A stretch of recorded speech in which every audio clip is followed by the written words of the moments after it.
Hello, welcome to the Wire Podcast. I am your host, McCrary, and to kick today's episode off, I am going to be discussing the Wander Franco situation. Now, I do want to warn you, this involves some pretty deep stuff involving minors, so if you can't handle that or don't want to listen to it, I would recommend skipping that topic. Because it's pretty upsetting, and what Franco is accused of doing is disgusting. So just want to put that out there, warning you, the listeners, that if you don't want to hear about what he's done, you are more than welcome to skip that topic. And then after that, I want to talk about some rookie quarterbacks in the NFL. There are 3 rookie quarterbacks that were selected in this year's draft who have been named starters for their respective teams. I'm going to be talking about whether or not that was the right decision for their teams to make. And then I want to talk about whether or not it's smart for NFL teams to start their rookies right off the bat or not. I think that's a pretty interesting conversation. So that'll be the second topic we talked about. And then lastly, to close out this podcast, I want to rank the top 5 playmakers in the NBA. I wrote an article the other day about this, so I want to go over my rankings and just talk about some of the best playmakers in the NBA. That's what we have on tap for today's episode. I hope you enjoy, and let's get into it.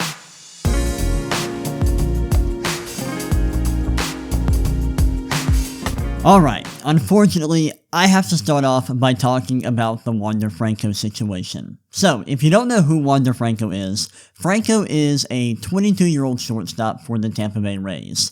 He is legitimately one of the best players in Major League Baseball, and last week, there were rumors started on social media that he was having or at least had, I guess I should say, a relationship with a minor, and specifically a 14-year-old girl.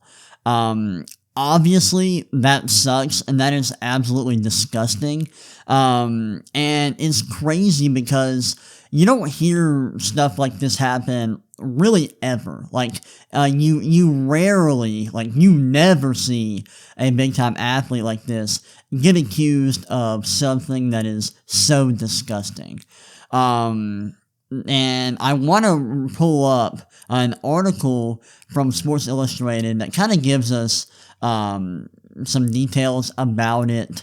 So I'll go ahead and read a little bit from this article. And this was written by Mike McDaniel. Shout out to you, Mike, for writing this. So the article is titled, Wander Franco, Unlikely to Return to MLB Amid Investigation per Report. It says, to start off, it says, quote, Rays star shortstop Wander Franco is under investigation in the Dominican Republic for an alleged relationship with a minor. The investigation began earlier this week. That's last week, as at the time that you are listening to this. Following social media rumors surrounding the shortstop that alleged that Franco was engaging in an inappropriate relationship with a minor, MLB subsequently opened its own investigation into the allegations on Sunday. So there were, if you aren't on social media, if you're not chronically online like I am, there were pictures going around. I don't know if they originated on Instagram or Snapchat. I saw them on Twitter, and it looked like the pictures were originally published or posted on Instagram, and they were of Franco and this really young girl. There were rumors that she was 14 years old. I don't know if that's true or not, but she definitely looked pretty young. And the pictures were pretty gross. They weren't graphic or anything, but, they were definitely, it was definitely some PDA involved in the pictures, and it was obviously disgusting if she is in fact a minor. And I'll go ahead and read more of the article. Continuing, it says, quote, now, just days into the investigation, a new report casts doubt on the future of Franco's baseball career. On Tuesday morning, baseball insider Hector Gomez reported that a source close to the matter says it is very unlikely that Wander Franco will play in MLB again, judging by the results of the investigations that are currently being carried out, which directly commit him to the accusations against him, end quote. So it sounds like Franco or that the accusations that were made about him being in this alleged relationship with a minor are true, or at least this report makes it sound like that's the case. And if so, that is just gross, and Wander Franco should not be allowed to play baseball ever again. That's absolutely disgusting, and we should have no, we should not allow pedophiles to be playing in Major League Baseball. That's gross, that's disgusting. It is sad, though, for everyone involved. I mean, it's sad to see such a great baseball player do something like this. Wander Franco was having an excellent season, and to see a player like that waste their career and just basically throw their career away doing something like this is awful. It's terrible.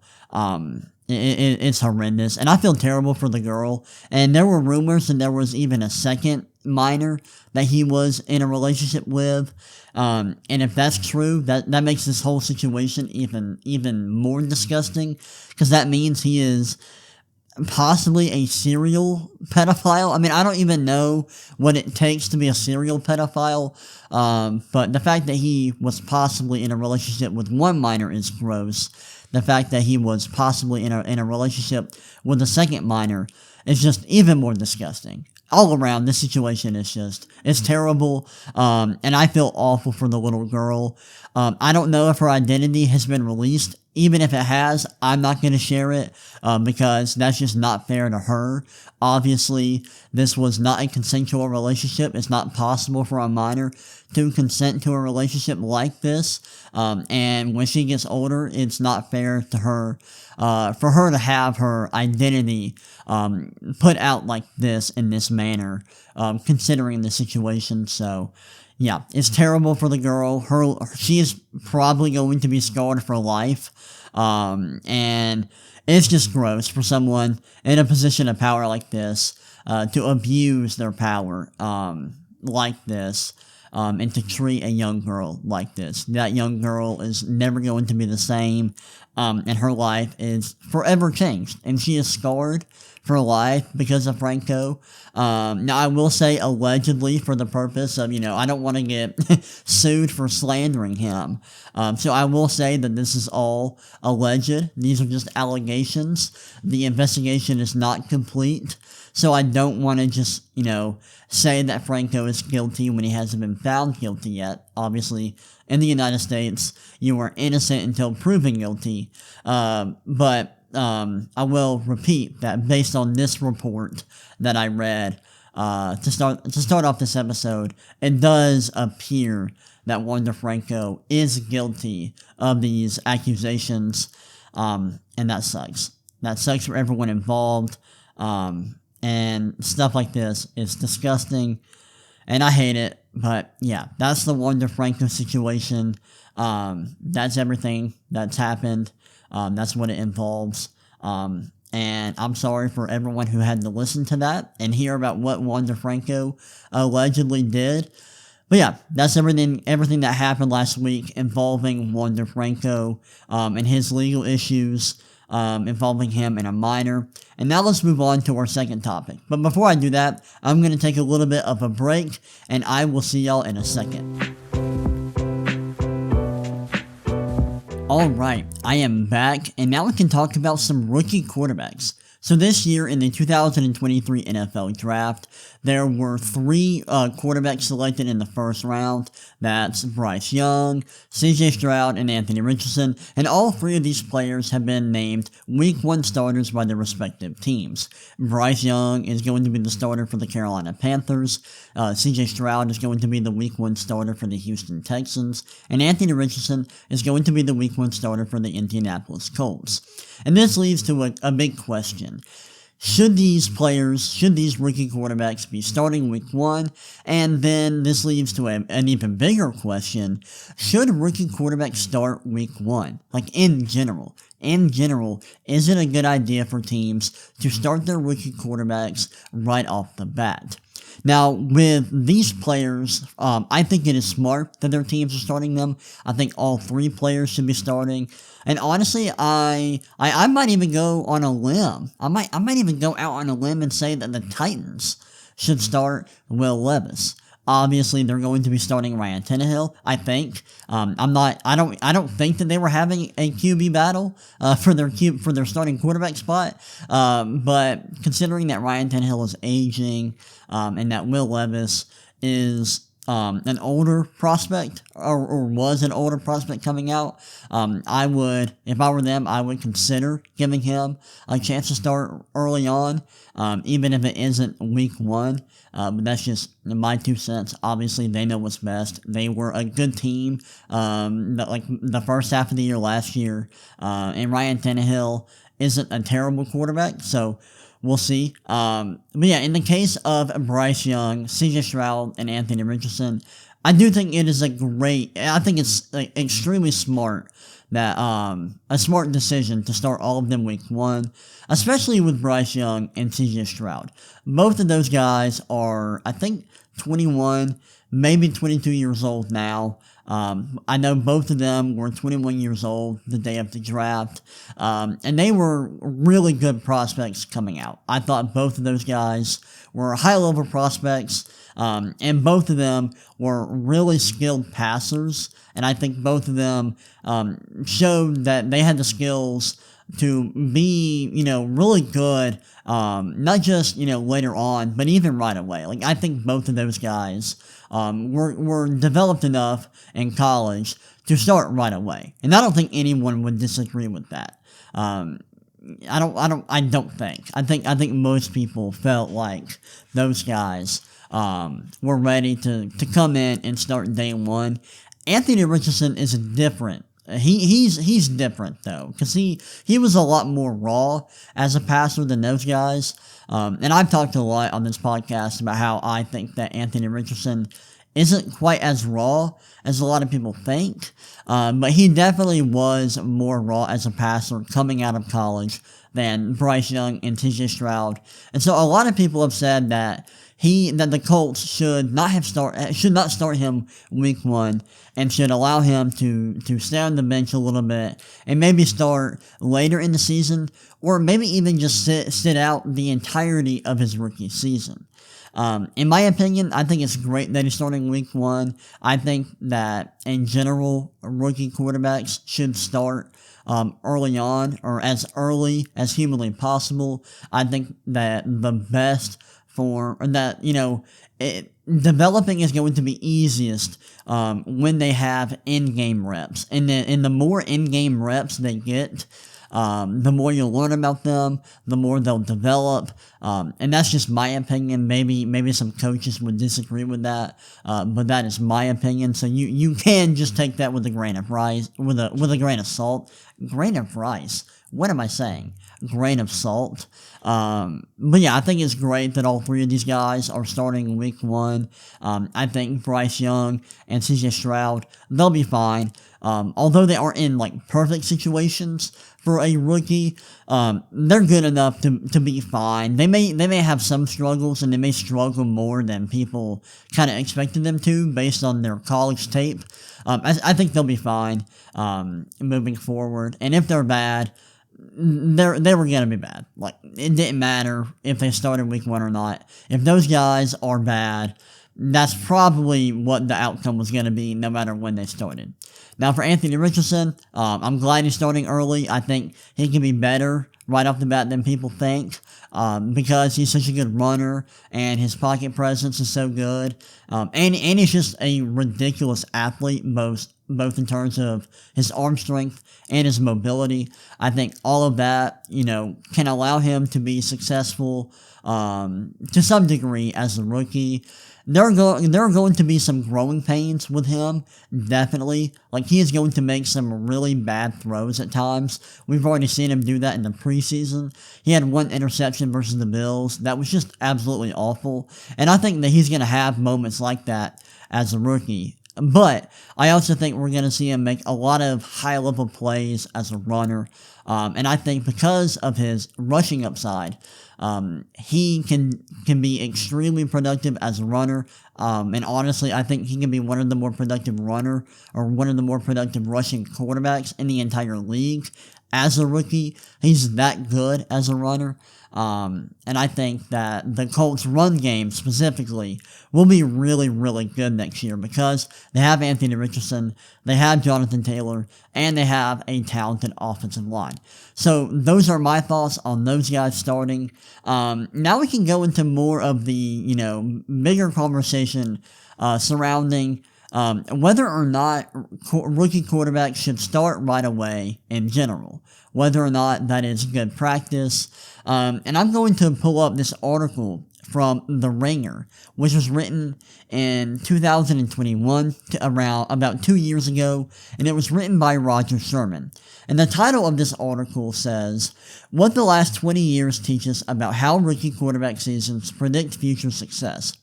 And what Roger Sherman did is that he analyzed, let me scroll down a little bit. He examined the careers of all 60 quarterbacks taken in the first round between 2000 and 2020. And he sorted the quarterbacks into five categories. That's week 1 starters, the quarterbacks who started right off the bat, started week 1 of the rookie season. Then you have briefly benched quarterbacks who didn't start in week 1 as rookies, but took over the starting role before the midway point of that season. Then you have long-term clipboard holders, that is quarterbacks who didn't make a start until the second half of the rookie season. And then you have role players. Those are quarterbacks who didn't start in week 1 as a rookie, but were part of their offense's game plans right away. Maybe as, runners, they were in special packages. They had a role right off the bat, but they weren't the full-time starter. And then lastly, you have stuck on the sideline. And that's obviously quarterbacks who didn't start a single game in their rookie season and were on the bench for the entirety of their rookie year. And so within each category, Sherman determined how many quarterbacks made Pro Bowls, how many were, starters without a Pro Bowl appearance, and how many were bust. And he said in the article that he defined bust as quarterbacks who spent 2 or fewer seasons as a full-time starter after their rookie season. And so let's go ahead and dive into what the numbers say about each of these categories of quarterbacks. So let's start off by looking at week 1 starters. And there were 20 of these week 1 starters among first-round picks from 2000 to 2020. 9 of them were Pro Bowlers. That's 45%. That's Carson Palmer, Matt Ryan, Matthew Stafford, Cam Newton, Andrew Luck, Robert Griffin III, Ryan Tannehill, Jameis Winston, Carson Wentz, and Kyler Murray. And then there were 6 sustained starters. That's David Carr, Joe Flacco, Mark Sanchez, Sam Bradford, Marcus Mariota, and Sam Darnold. And then you have 3 bust. That's 15%. And I don't know if I said, but 25% of the week 1 starters among the rookie quarterbacks, 25% of them were sustained starters. And then 3 of 20 were bust. That's 15%. And those quarterbacks include Kyle Bowler, EJ Manuel, and Brandon Weeden. And then you have, too early to tell at the time this article was written, that's 1 out of 25%, and that's Joe Burrow, who was drafted, I believe, the year prior to when this article was written. And then he says that this is the most common option for rookie quarterbacks since 2000. Most rookie quarterbacks are starting right away. But we have seen some examples recently of quarterbacks, or of teams, developing their rookie quarterbacks in different ways. There were some quarterbacks in recent memory who didn't start at all their rookie year, like Patrick Mahomes, and then going back, there was Aaron Rodgers who sat behind Brett Favre. But yeah. And then he says between 2017 and 2020, 17 quarterbacks were picked in the first round, and only 3, Sam Darnold, Kyler Murray, and Joe Burrow, started in week 1 as rookies. So from 2017 to 2020, that's 3 years, maybe 4. Only 3 quarterbacks picked in the first round started week 1 of the rookie season. Now let's move on to the briefly benched. Of this group, there were 19 quarterbacks. 5 of them were Pro Bowlers. That's 26.3%. And those quarterbacks included Ben Roethlisberger, Alex Smith, Deshaun Watson, Mitch Trubisky, and Josh Allen. And then you have 5 sustained starters. That's 21.1%. And that includes Joey Harrington, Byron Leftwich, Blake Bortles, Teddy Bridgewater, and Baker Mayfield. Then you have bust, that's 6 bust, which is 31.6%. You have Patrick Ramsey, Matt Leinart, Christian Ponder, Blaine Gabbert, Paxton Lynch, and Josh Rosen. And then you have 3 quarterbacks that are too early to tell at the time this article was written, and that's Daniel Jones, Tua Tagovailoa, and Justin Herbert. And Sherman in his article said that this has become the most common strategy among NFL teams with rookie quarterbacks. According to him, most teams are, waiting a few weeks to start their rookie quarterbacks. They're not starting them right off the bat. They're letting them sit on the bench, learn from the starter for a few weeks, and then they're letting them have a chance to start. And we've seen a lot of quarterbacks in recent memory take that route, like Justin Herbert, for example, who started off on the bench, and then a few weeks into the season, Tyrod Taylor, who was the Chargers starting quarterback at the time, he had a punctured lung prior to a game. The team doctor was giving him a shot and punctured his lung, so Justin Herbert got the start. Wild situation then. That was crazy. But yeah, briefly benching a quarterback is the most common way for teams to develop their rookie quarterback, or at least that's how it's been in recent memory. Now let's move on to the long-term clipboard holders. Among this group, which includes 8 quarterbacks total, 3 of them were Pro Bowlers. That's Eli Manning, Jay Cutler, and Jared Goff. 2 were sustained starters. That's 25%. And I think I skipped over this. 3 of 8 quarterbacks being Pro Bowlers. That's 37.5%. And then 2 of the 8 quarterbacks were sustained starters. That's 25%. That's Jason Campbell and Josh Freeman. 3 of the 8 quarterbacks were bust. That's 37.5%. That includes Rex Grossman, Johnny Manziel, and Dwayne Haskins. And Sherman said that of the 5 categories, this is probably the least successful. If you're a long-term clipboard holder, according to Sherman, your odds of succeeding are not that high, which isn't too surprising. If you're not starting right away, and if you're not starting quickly, or pretty early on in your rookie season, that can be a signal that there's something wrong with you talent-wise, or maybe even off the field. So that's not too surprising. Now we can move on to role players. And let me remind you that the role players were quarterbacks who didn't start right away, but did have a role within the offense, usually as runners, or within some special offensive packages. Of this group, which included 4 quarterbacks total, 3 were Pro Bowlers, that's 75%, and that was Michael Vick, Vince Young, and Lamar Jackson, and then 1 was a bust, and that's obviously 25%, and that was Tim Tebow. Obviously, this is a very small sample size, only 4 quarterbacks, so there's not much we can take away from this. But yeah, we have seen some quarterbacks in the modern era be used as, quote-unquote role players in their rookie season. And a lot of these guys had a lot of success and were Pro Bowlers. Though I will say, once again, this is a very small sample size, so take that with a grain of salt. Now let's move on. Roger Sherman. Oh, actually, we do have one more group. I think this is the last group, and that's stuck on the sideline. These are quarterbacks who did not start at all their rookie season. This group included 9 quarterbacks total. 3 of these were Pro Bowlers. That's 33%. That includes Aaron Rodgers, Phillip Rivers, and Patrick Mahomes. 1 was a sustained starter. That's 11%, and that was Chad Pennington. 4 were bust, that's 44%. That includes J.P. Losman, Brady Quinn, Jamarcus Russell, everyone's favorite bust, and then Jake Locker. And then lastly, there was one who's too early to tell, 11%, and that's Jordan Love. And Sherman said that this is the strategy with the highest payoff and lowest failures. He also said that no first-round quarterback spends his entire rookie season on the bench and turns out normal. The 9 players on this list have won more MVP awards, 4, than the 20 who started in Week 1 as rookies. Rodgers and Mahomes are 2 of the best quarterbacks to ever play the game, and Rivers ranks 5th all-time in passing yards.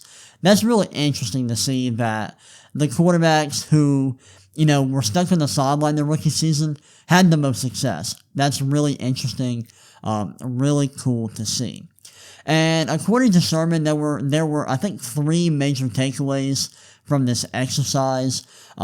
First, the most successful strategy was, weirdly using players or using rookie quarterbacks in small roles. Now, I will say that was a small sample size, so it's hard to really make such a big claim. But yeah, 3 of the 4 quarterbacks who were used as role players during the rookie season from 2000 to 2020, 3 of them ended up being Pro Bowlers. So that's interesting. The second biggest takeaway was, the performance of players who were Week 1 starters. The long-term performance was kind of poor, considering, that they were Week 1 starters. But Sherman does say that it wasn't poor in the way that you would expect.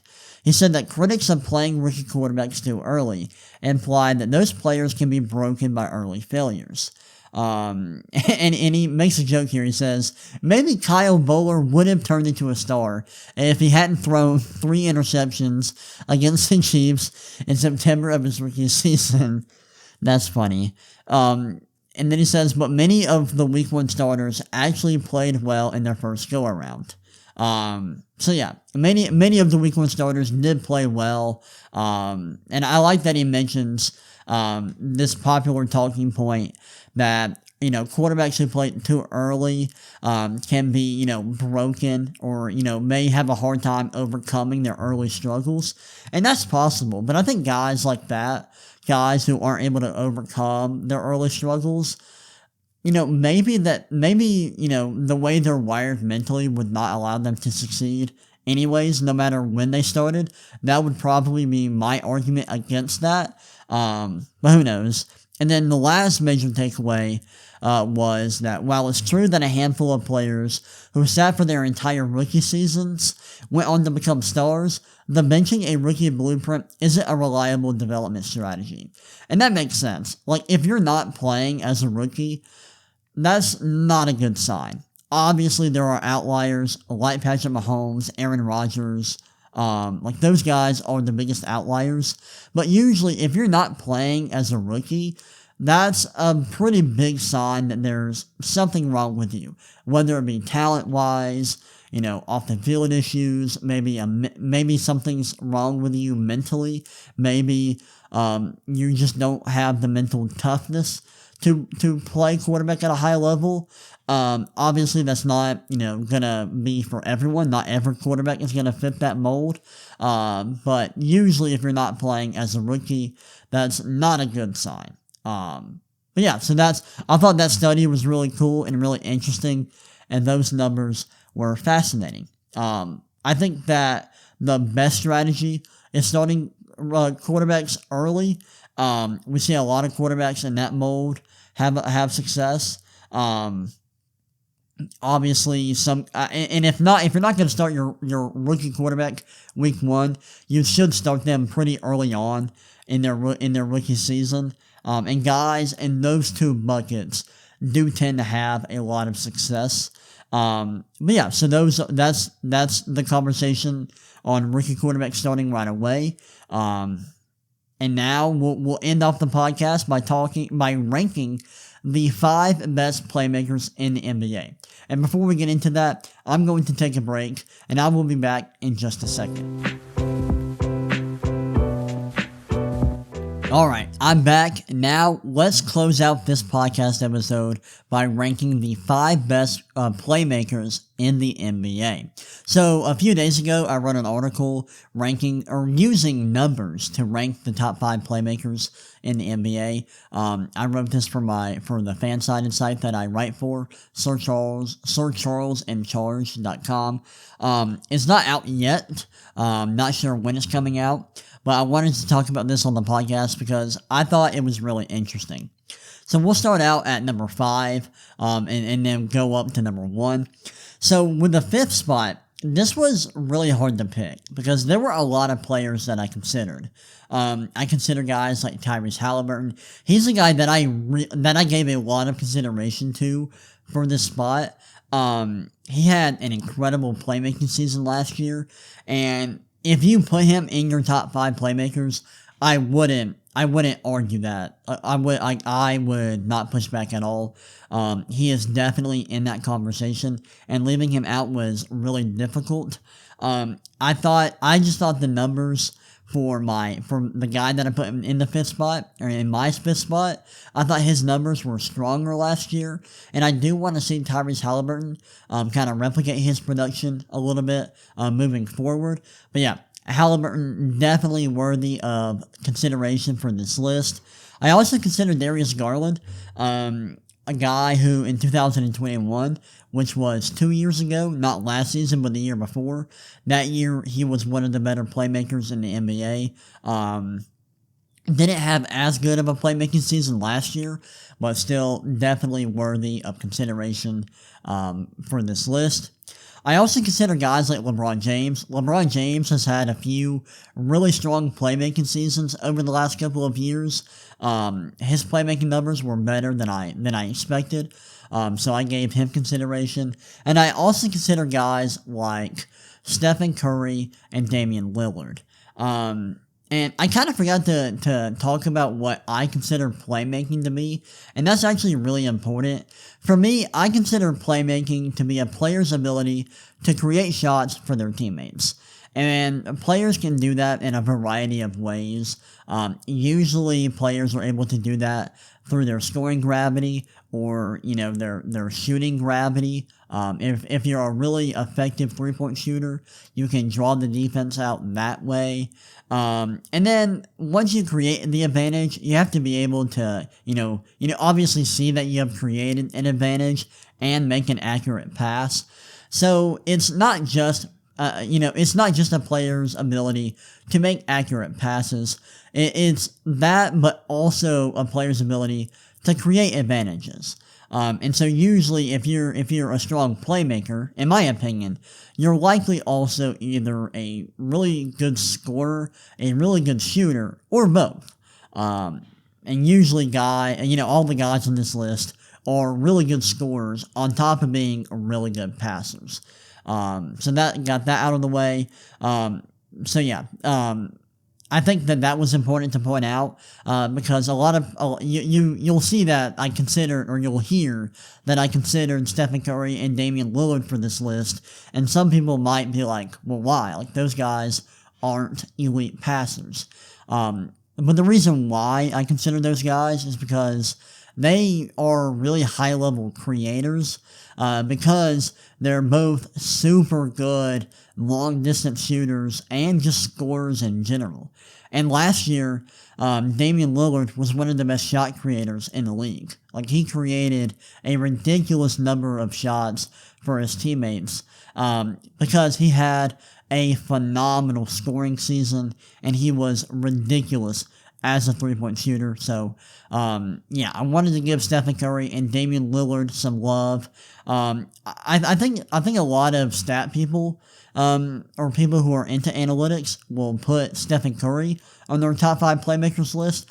I did not, because I just don't think he's a good enough passer to be on this list, but I think he is definitely deserving of consideration. He just didn't make my top 5. With that out of the way, let's go ahead and get started with, in my opinion, the 5th best playmaker in the NBA, and that's Ja Morant. So I gave the 5th spot to Ja Morant. Last season, Morant averaged around 26 points, 6 rebounds, and 8 assists per game on 55.7% true shooting. Obviously, he had some off-the-court issues, but I'm just talking about his on-court production. He was extremely productive as a passer, recording an assist rate of 41.1%, which is really, really good. It ranked 6th in the league. And this was the first time that Morant had an assist rate of over 40% in a single season in his entire career. Last year was definitely a career year for him as a playmaker, and his assist numbers were really good, but his advanced playmaking numbers were even better. He ranked 8th in pass, or not better, but they were also great. He ranked 8th in passer rating, 7th in box creation, and 4th in playmaking talent. If you don't know what those stats are, passer rating is a stat that looks at a player's proficiency as a passer and ranks their passing ability on a scale of 1 to 10. And then box creation is an estimation of the number of the number of shots a player creates for their teammates per 100 possessions. And then playmaking talent is a metric from B-Ball Index, and it uses all of their playmaking data to measure a player's ability to make plays, and it measures their playmaking talent. And it includes a lot of advanced stats. I would recommend you go do some research on it to look up how it's calculated, but yeah, that's what those metrics are. And Ja Morant ranked in the top 10 in all 3 of these metrics. And yeah, this was one of the best playmaking seasons that we've seen in recent memory, according to playmaking talent, ranking 7th since 2020 in this metric. Ja Morant has always been a really good passer going back to his days in college at Murray State, and that was no different this season. And I think that this is going to continue because he has become a really good scorer, and his scoring gravity is awesome. He's an elite finisher, and his court vision is fantastic. And so I think because of what he did last season, he was the most deserving of the 5th spot on this list, and I think that he will just continue to get better as a playmaker moving forward. Now let's move on to my 4th spot. And the 4th best playmaker in the NBA, in my opinion, is James Harden. James Harden is not the same player that he was in Houston, and I think everyone would agree with that, because 14 seasons in the NBA it's taken a toll on his athleticism and his explosiveness. He's not the athlete he used to be, but he is still super skilled. And he is still the ultra-skilled offensive creator who dominated the NBA back when he was with the Houston Rockets in the late 2010s. Last season, Harden was really good, averaging around 21 points and 11 assists per game on 60.7% true shooting. And he and Joel Embiid led the Philadelphia 76ers to a top 5 offense in the entire league. Now, James Harden doesn't score at the rate that he did when he was on the Rockets. However, he is still as good of a passer as he's ever been, and his passing ability is top-notch. Last season, he had an assist rate of 43.3%, which ranked 3rd in the NBA. That's ridiculous. And he looked really, really good according to passer rating and box creation, ranking top 5 in both metrics, which is extremely impressive. Now, he wasn't quite as good according to B-Ball Index's playmaking talent metric, ranking 11th. And that's a big reason why he was 4th and not higher, is because of that. And he also hasn't had these elite peaks, like these elite playmaking peaks, like my top 3 players on this list. That's another reason why he ranked just 4th. But he does a great job of generating high-value assists, which are assists on threes, assists on layups and dunks, and assists that lead to free throws, or I guess passes that lead to free throws. He generates high value. Wow, I can't talk. he generates high value assists at a really high rate. And yeah, he's also been a pretty good passer for the last couple of years. He's consistently been an elite passer. Now, he hasn't been a great passer in the playoffs. His assist numbers fall off in the postseason. That could be because his usage decreases in the playoffs. And he isn't, he isn't being asked to be a scorer as much, and he doesn't have the ball in his hands in the playoffs as much anymore. Maybe that's why his assist numbers aren't that great in the postseason. But yeah, that was another thing I considered when ranking him fourth. Now let's move on to number 3. And this might be a hot take to some people, but at number 3, I have Trae Young. Last season was a rough year for Young. He averaged 26 points, 3 rebounds, and 10 assists per game on 57.3% true shooting. And calling that a rough season, it might sound crazy, but his numbers were worse than they had been before. His scoring efficiency was worse. And his impact metrics offensively were not quite as good as they were the year before.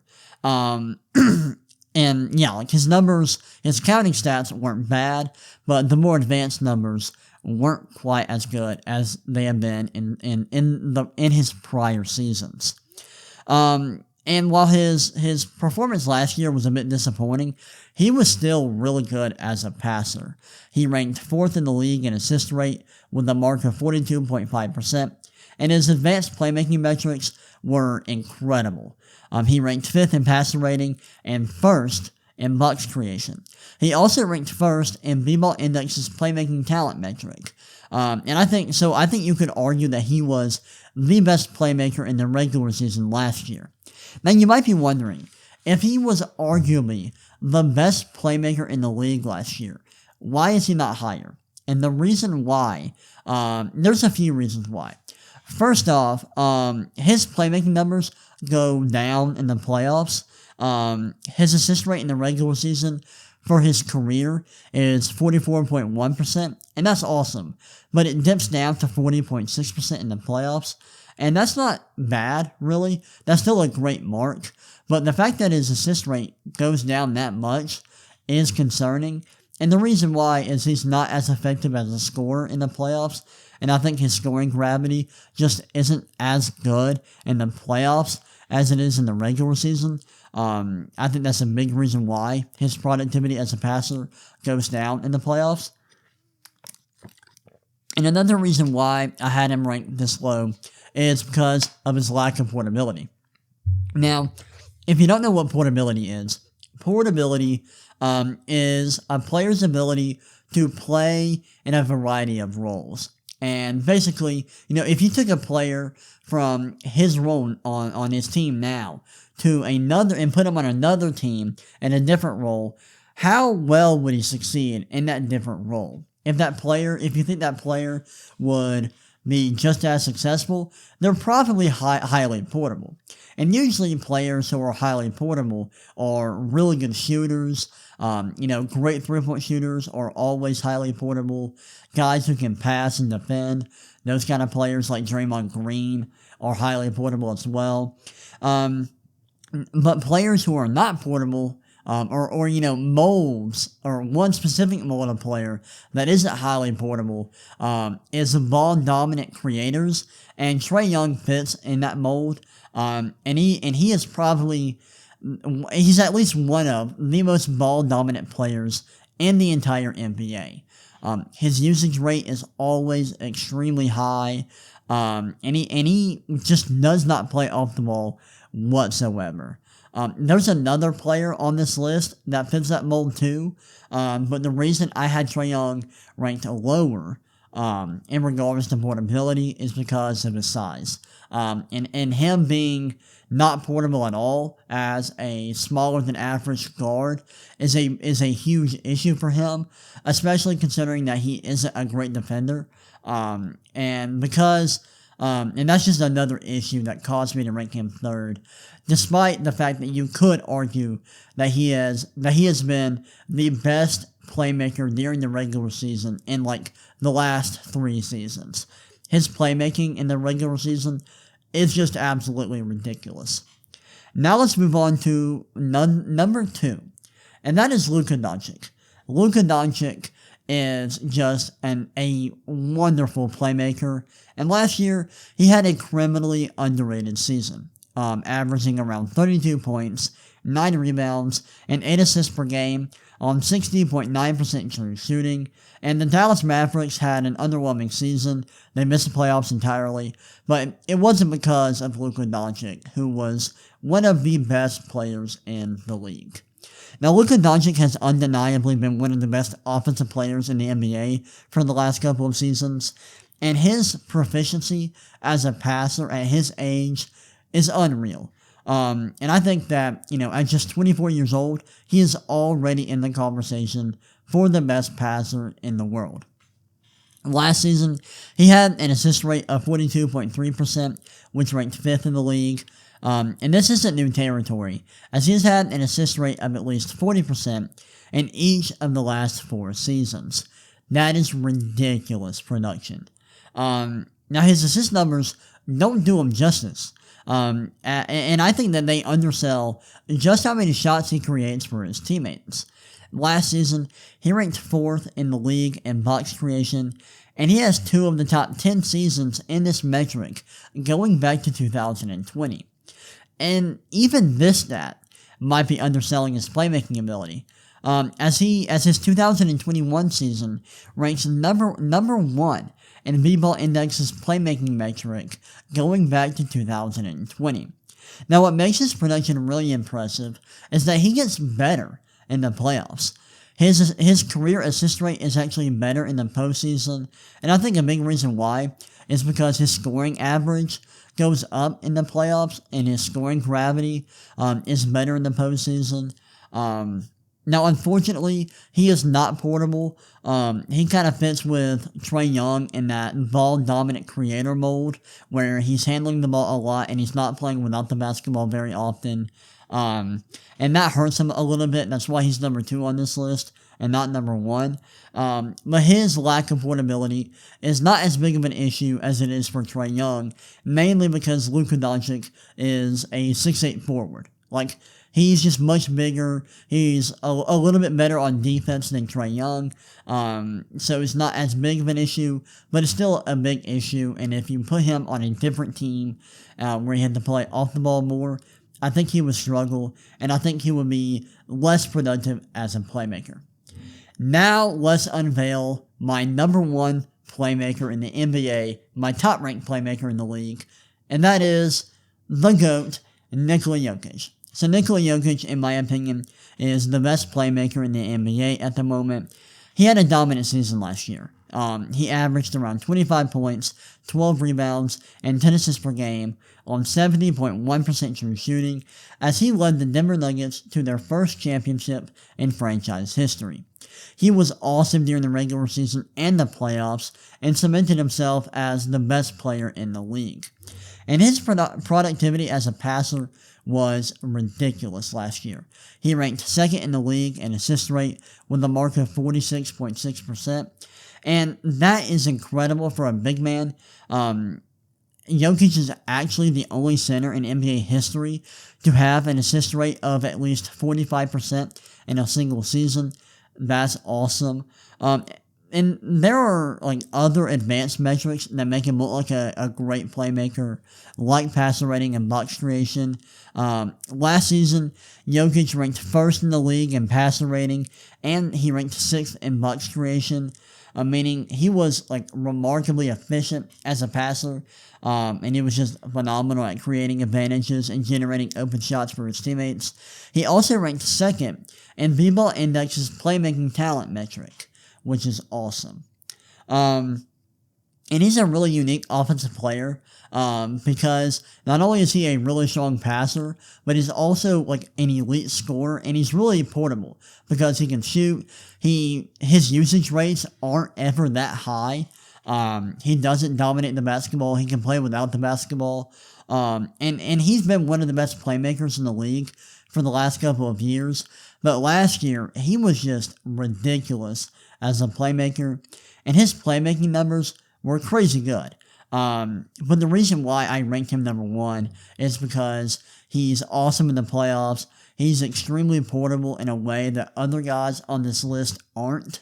And I think that his productivity for his position is unmatched. I mean, he is by far the best passing big man in the NBA, and it's not close. Like, what he's able to do as a passer, considering his position, is crazy. Guys his size just should not be this good and this skilled as a passer, but here we are. And Jokic, in my opinion, is the best playmaker in the NBA right now, and he is one of the best playmakers in NBA history. Without a doubt, he's ridiculous, and I think that he is... I feel very comfortable having him number one on my list. Well, that's all I have for today's podcast episode. I hope y'all enjoyed. If you did, please leave this podcast a review if you're listening on Spotify or Apple Podcast, or really wherever you get your podcast. And if you're watching on YouTube, please like this video and subscribe. That would really help me out. But yeah, I hope y'all enjoyed this podcast, and I will see y'all next time.